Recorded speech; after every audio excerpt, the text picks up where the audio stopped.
চিয়াহীৰে লিখনি হে পাহৰ নানা ৰঙী জীৱনী সাথৰৰ শব্দৰে বুজনি ব্যাকুলতা জীৱনৰে গাঁথনি সময় ঠিকনা হেৰালে উন্মাদনা পদে খেদি ফুৰে সপোনৰ বাটেৰে উৰা মাৰে আধৰুৱা ক্ষণ বাৰে বাৰে আশাৰে ডিঙৰালো লহিয়ালে বেলি পদূলিতে হ'ল ফুট গধূলি বাগৰি বাগৰি সময় হ'ল ফুট গধূলি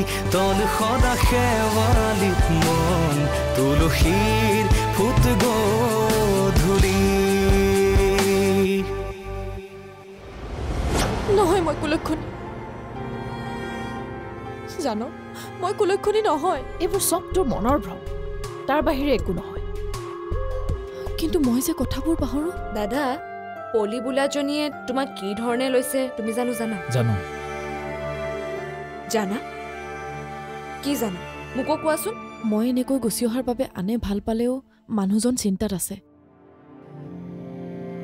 কাৰণ আনে মোক হাজাৰ বেয়াকে ক'লেও তেওঁ মোক এই বিষয় লৈ আজিলৈকে এটা কথাও শুনোৱা নাই তোমাৰ ব্যৱসায় কেনেকুৱা চলিছে নাই ছাৰ মই য'ত টকাখিনি ইনভেষ্ট কৰিছিলোঁ সেই কামটো অগাপিছা হৈ থকাৰ কাৰণে হঠাতে বাদ দিব লগা হয় নেকি আচ্ছা তুমি কামটো তোমাৰ দাদাৰ লগত ষ্টাৰ্ট কৰা নাছিলা জানো হয় ছাৰ পিছে ছাৰ আপুনি কৰিবলৈ যায় নেকি মানুহ এজনক লগ কৰিব ৰৈ আছোঁ ৰ'বাচোন ৰ'বা তোমাক লগ পালোঁ ভালেই হ'ল এই আমাৰ এৰিয়াটোত পলি নামৰ ছোৱালী এজনী থাকে নেকি পলি মানে ছাৰ বিবেকৰ গাৰ্লফ্ৰেণ্ডৰ কথা কৈছে নেকি বিকাশ হয় ছাৰ পলি নামৰ ছোৱালী এজনী ইয়াত আছে চিনি পোৱা পাওঁ ছাৰ পিছে আপুনি সুধিলে যে বিশেষ কাৰণ এটাত সুধিলোঁ বিকাশ ছোৱালীজনী ভালেই চাগে ভাল ছাৰ হেল্ল' হয় হয় তুমি ৰোৱা দেই পিছত লগ পাম হ'ব ছাৰ হেল্ল' হয় হয় হয় মই গৈ আছোঁ এইজন মানুহৰ মুখত সেই ছোৱালীজনীৰ কথা নিশ্চয় ইয়াৰ আঁৰত কিবা ডাঙৰ ৰহস্য আছে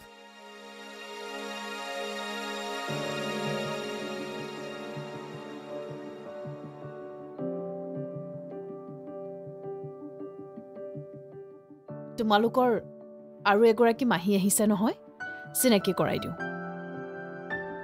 মাহী আহা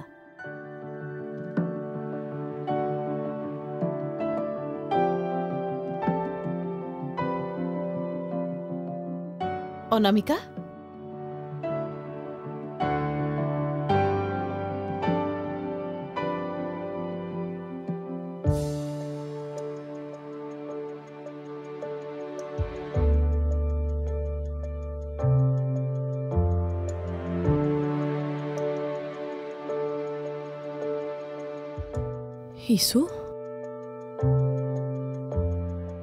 ইছু এয়া হৈছে তোমালোকৰ অনামিকা মাহী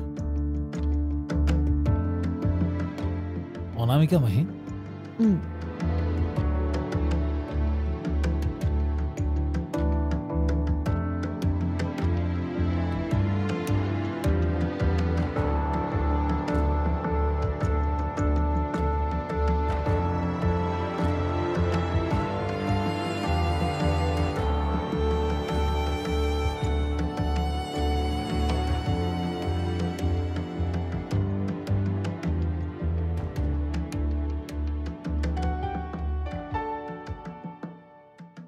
আচ্ছা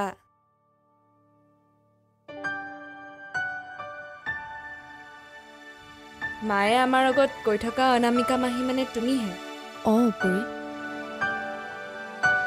পৰি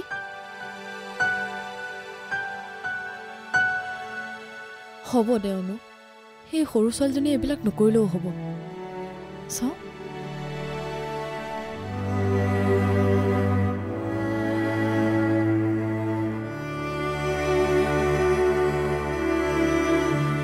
অঁ দেউতা কি কোৱা হয় নেকি অ' সেইটো বাইলেনৰ বঢ়িয়া মই তেনেহ'লে জেঠাইক খবৰটো দি দিওঁ হা নালাগে নেকি অ'কে তেনেহ'লে মাক কওঁ ঠিক আছে হ'ব বাই ৰিধি ফোনত জেঠাইৰ কথা কাৰ আগত কৈ আছা দেউতাই ফোন কৰিছিলে পলিৰ কথা ক'লে পলিৰ কথা কি ক'লে পলিৰ বাইলেনৰ কথাটো দেউতাই গম পালে হয় নেকি কিন্তু দেউতাই জেঠাইক এতিয়াই ক'বলৈ মানা কৰিছে অ' মা আৰু দেউতাৰ আজি আহি পাওঁতে অলপ দেৰি হ'ব দেই ৰিধি কোৱা মোৰ এটা সন্দেহ হৈছে সন্দেহ প্ৰিয়াংশুৱে ছোৱালীজনীৰ ঘৰলৈ অহা যোৱা কৰি থাকে যেন পাইছোঁ মা তুমি এইটো কথা এনেকৈ চিয়ৰ হৈ কেনেকৈ ক'ব পাৰিলা নহ'লে সি বাইদেউৰ দৰে মানুহ এজনীৰ আগত এনেকৈ তাইৰ কথা ক'ব পাৰিলেনে কেনেবাকৈ প্ৰিয়াংশুৱে আমাক সকলোকে বেঙা বনাই থকা নাইতো অ' ন' মা ইছুদা এনেকুৱা ল'ৰা হ'বই নোৱাৰে মা মই নৰ্মেল চেকআপখিনি কৰি চালোঁ বাকী তেনেকৈ একো বিশেষ প্ৰব্লেম নাই খালি তেওঁ ষ্ট্ৰেছ বহুত লৈ থাকে মই তাইৰ লগত কথা পাতিয়ে গম পাইছোঁ মিছামিছি এসোপামান দৰৱ কিনি আনিছে ডক্টৰে দিছে বাবেহে খাই আছোঁ তুমি ভুলকৈ দৰৱ লৈ আছিলা মাহী বহা কি মই প্ৰেছক্ৰিপশ্যনখন চালোঁ নহয় দিনটোত এবাৰকৈ লোৱা মেডিচিনটো এওঁ দুবাৰকৈ লৈ আছিলে যি কাৰণত তেওঁৰ ব্ৰেইনত অলপ প্ৰেছাৰ পৰিছে ইছ ৰাম সোনকালে বেমাৰটো ঠিক হ'ব বুলিহে খাইছিলোঁ তই মনে মনে থাক পৰি তুমি তোমাৰ চিনাকি এজন এক্সপিৰিয়েঞ্চ ডক্টৰৰ লগত কথা পতাচোন দৰকাৰ হ'লে আমি তাইক লৈ যাম হ'ব নালাগে অ' তহঁতি মোৰ বাবে ইমান কষ্ট কৰিব নালাগে মাহী এইখিনি কিবা কষ্ট কমেই নেকি হ'লেও আৰু পৰি যোৱা তুমি ফোন কৰা এই লগত মই কথা পাতিম অ'কে মা মাহী বহা মই আহিছোঁ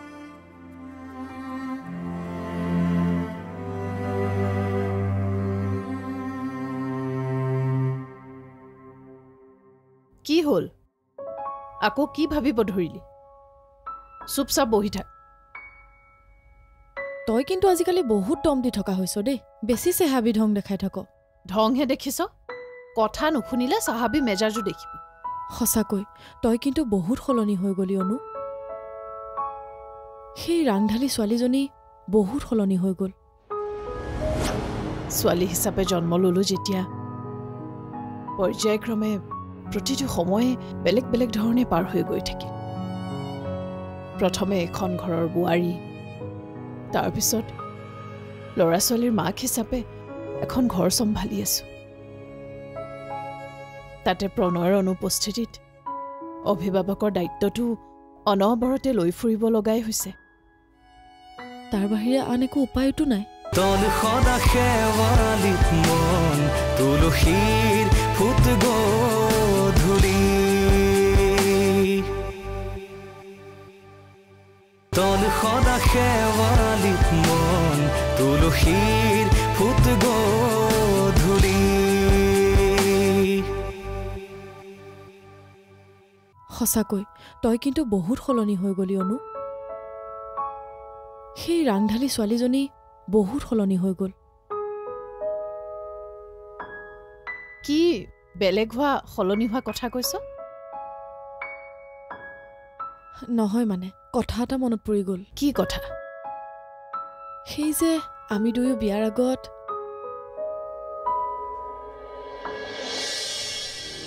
অনু অনু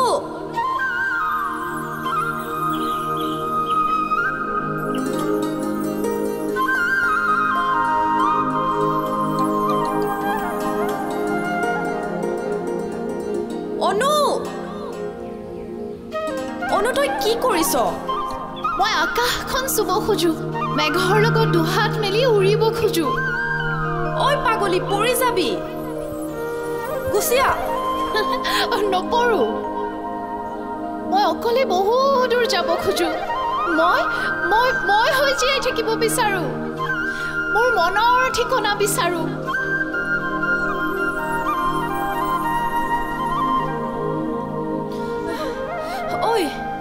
ঘৰলৈ যাওঁ ব'ল, নহ'লে ঘৰত আকৌ গালি খাব লাগিব।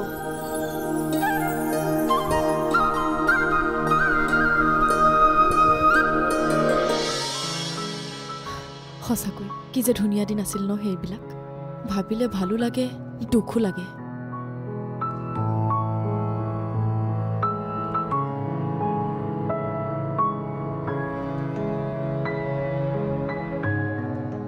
ছোৱালী হিচাপে জন্ম ল'লোঁ যেতিয়া পৰ্যায়ক্ৰমে প্ৰতিটো সময়ে বেলেগ বেলেগ ধৰণে পাৰ হৈ গৈ থাকিল। প্ৰথমে এখন ঘৰৰ বোৱাৰী, তাৰপিছত ল'ৰা ছোৱালীৰ মাক হিচাপে এখন ঘৰ চম্ভালি আছোঁ। তাতে প্ৰণয়ৰ অনুপস্থিতিত অভিভাৱকৰ দায়িত্বটো অনবৰতে লৈ ফুৰিব লগাই হৈছে। তাৰ বাহিৰে আন একো উপায়তো নাই।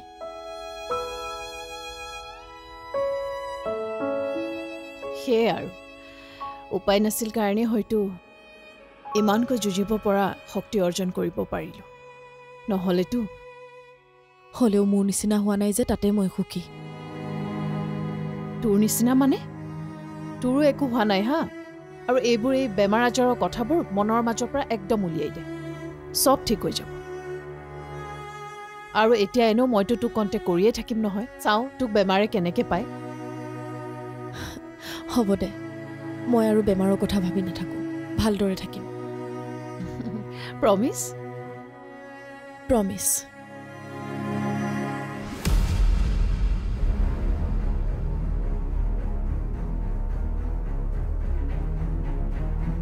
অ পৰি পৰি অ দাদা চাও শুনাচোন।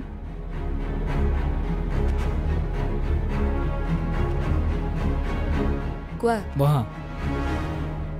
মাহীৰ চেকআপ হ'ল নে? কৰিলোঁ। কি হৈছে মাহীৰ? বিশেষ একো বেমাৰ হোৱা নাই, কিন্তু কি? মানুহগৰাকীয়ে বহুত বছৰৰ পৰা ষ্ট্ৰেছ লৈ থকাৰ বাবে মেণ্টেলি অকণমান উইক হৈ পৰিছে। মেজৰ ইছ্যু নহয়, কিন্তু একেবাৰে নৰ্মেল কণ্ডিশ্যনো নহয়, সেইটো চিয়'ৰ।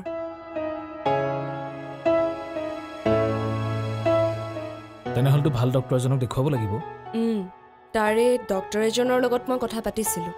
তেখেতে কি ক'লে? আমাৰ ইয়াৰে দুজন ডক্টৰৰ নম্বৰ দিছিলে, কথা পাতি চাব লাগিব ৰ'বা। কি ভাবি আছা দাদা? অনামিকা, তোৰ মুখত আকৌ এইবোৰ কথা? নহয় অ', কেতিয়াবা মোৰো মন যায় মোকো কোনোবাই মা বুলি মাতক। ময়ো সিহঁতি বিচৰাৰ ধৰণে সকলোবোৰ যা যোগাৰ কৰি সিহঁতৰ আলপৈচান ধৰিম। সিহঁতৰ সুখতেই ময়ো সুখ অকণমান বিচাৰি চাম। কিন্তু ভগৱানে হয়তো আমাক সকলোকে সমানে সুখ নিদিয়ে। সেইকাৰণে আমি মানুহে কেতিয়াবা সুখ বিচাৰি হাহাকাৰ কৰি থাকোঁ। তন সদা শেৱালিত মন তুলসীৰ ফুট গধূলি, তন সদা শেৱালিত মন তুলসীৰ ফুট গধূলি। ডক্টৰ এজনৰ লগত মই কথা পাতিছিলোঁ। তেখেতে কি ক'লে? আমাৰ ইয়াৰে দুজন ডক্টৰৰ নম্বৰ দিছিলে, কথা পাতি চাব লাগিব ৰ'বা। কি ভাবি আছা দাদা? চোৱাচোন, মায়ে যদি তেখেতক লগ নাপালে হয় কিমান ডাঙৰ প্ৰব্লেম হ'ল হয়। তেওঁ লাকি যে মায়ে তেওঁক লগ পাই গ'ল। হয় দিয়া, হয়তো ভগৱানে বিচাৰিছিলে মাহী আৰু মাৰ লগ হোৱাটো, যাৰ কাৰণে এনেকুৱা এটা চিটুৱেশ্যন ক্ৰিয়েট হ'ল। থেংকছ গড, সঁচাকৈ বহুত ভাল হ'ল দেই। আৰু চোৱাচোন, দুয়োগৰাকীৰ কিমান পুৰণি বন্ধুত্ব, ধেমালি কথা নহয় কিন্তু। এজনো এজনক পাহৰা নাই। এৰা, এনেকুৱা বন্ধুত্বৰ কথাই সুকীয়া জানা। মোৰ যে ফ্ৰেণ্ড চাৰ্কুল শ্বিলঙৰ পৰা খড়গপুৰলৈ কিমান যে চেঞ্জ হ'ল। সেইটো সময়ত অসমৰ বন্ধু তাত লগ নাপালোঁ, তাকো IIT বন্ধুখিনিৰ লগত নাই। গতিকে বন্ধুত্ব থাকিব ক'ৰ পৰা। অৱশ্যে এই ক্ষেত্ৰত তুমি অলপ লাকি। কিয় মানে তোমাৰ ডিব্ৰুগড়ৰ ফ্ৰেণ্ডজন নাই জানো? কি হ'ল, আছেনে নাই?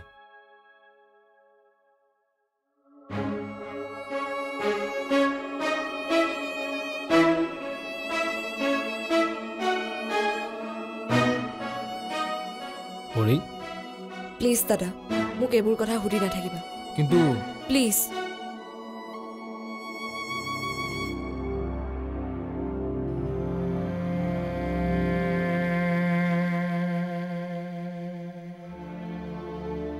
তই যে এনেকৈ ঘৰখনৰ সকলো কাম কাজ কৰিবি তোক প্ৰথমে লগ পাই ভবাই নাছিলোঁ আচৰিত হোৱা কথাই হয়নে নহয়নো কি সময়ে সকলোকে বাধ্য কৰায়ো অনামিকা সকলো সময়ৰ খেল আৰু সময়ৰ লগত নিজকে গঢ় দিবই লাগিব হ'লেও তোক এনেকৈ দেখি মোৰ বেয়া লাগিছে কিয় কিয় কথাত চাহাবী মেজাজ দেখুওৱা মানুহে এইবোৰ কাম কৰিবলৈ কাম কৰা মানুহ ৰাখি ল'ব লাগে আকৌ হয় নেকি তাৰ পাছত আৰু কি দুইটা ল'ৰা ছোৱালীৰ লগত ধুনীয়াকৈ সময়বোৰ পাৰ কৰিবি মন গ'লে অতত ফুৰি আহিবি তহঁতৰ ইয়াততো ফুৰিবলৈ যোৱা ঠাইৰ অভাৱো নাই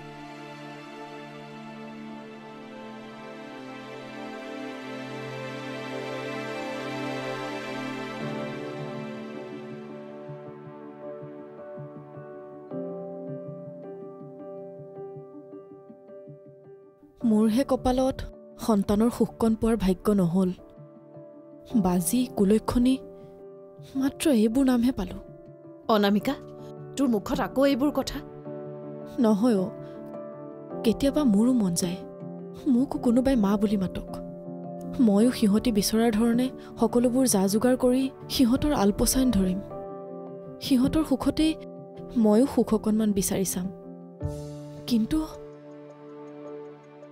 ভগৱানে হয়তো আমাক সকলোকে সমানে সুখ নিদিয়ে সেইকাৰণে আমি মানুহে কেতিয়াবা সুখ বিচাৰি হাহাকাৰ কৰি থাকোঁ মোকেই চাচোন ভগৱানে মোৰ মূল মানুহজনকে মোৰ পৰা কাঢ়ি লৈ গ'ল যাৰ বাবে কেতিয়াবা মই সমস্ত ঘৰ পৰিয়ালৰ কথা চিন্তা কৰি নিজৰ কথাই পাহৰি থাকোঁ